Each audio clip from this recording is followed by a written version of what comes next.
Building a wall along our southern border is immoral. What are you looking at, Nancy Pelosi? Look at the caravan. Look at the charge against the border. Look at the caravans that are to come. Look at the holes in our border security. So here's the problem. You got the Democratic leader to be in the House calling border security a wall component immoral. If I'm President Trump Tuesday, I would tell Nancy Pelosi and Chuck Schumer that we're going to build a wall where it makes sense. If I were the president, I would dig in and not give in on additional wall funding. I'd want the whole $5 billion because the caravan is a game changer.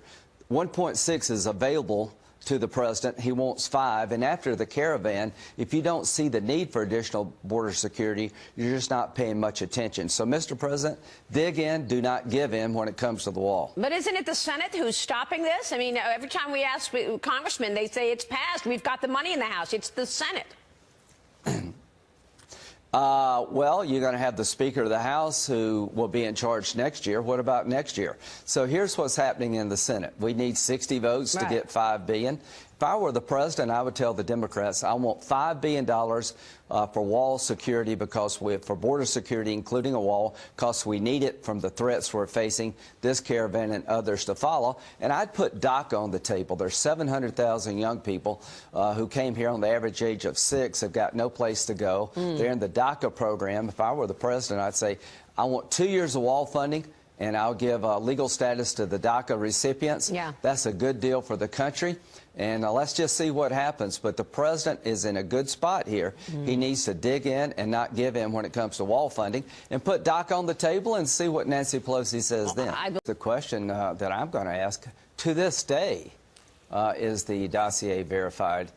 Are the allegations in that dossier, have they been verified to this day? It's my understanding they have not. And this was the source of the warrant, and it was renewed 4 times.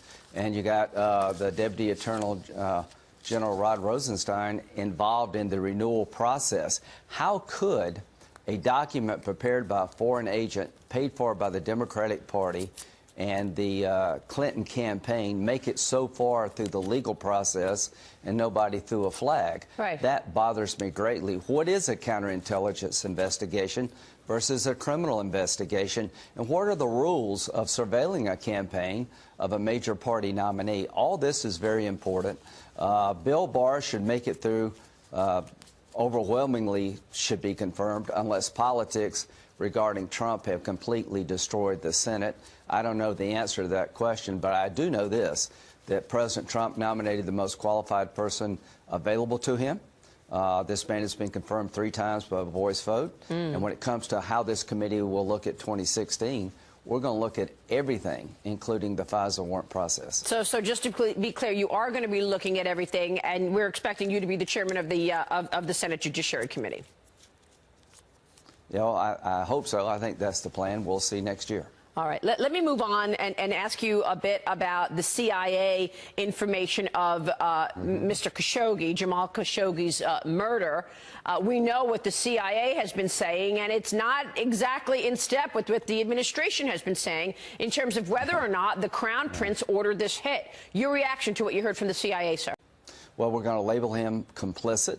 We're going to have a vote in the Senate saying that MBS was complicit in the murder of Mr. Khashoggi. I'm never going to support any more arms sales to Saudi Arabia. MBS, the Crown Prince, is a wrecking ball. I think the guy's crazy. Who in their right mind would lure somebody to a consulate in Turkey and have them killed in such a brutal manner, believing you could get away with it? So my concern is, under this guy's leadership, if we transfer weapons to Saudi Arabia, he'll turn around and give it to the Russians and the Chinese. There's a huge backlash growing in a bipartisan manner against our relationship with Saudi Arabia, as long as MBS is the face of it. It's a strategically important relationship, but not at all cost. All right. Well, we'll have to watch that, because we know Iran is the real bad actor in the neighborhood, and the U.S. was counting on the Saudis to be unified against the terrorists out of Iran. I'm not. Okay. Let me put it this way. I'm going to be very blunt with you. If it weren't for the United States, they'd be speaking Farsi in about a week in Saudi Arabia. Their military can't fight out of a paper bag. They give us 9% of our oil imports. We need them a lot less than they need us. So I don't buy this idea. You've got to hook up to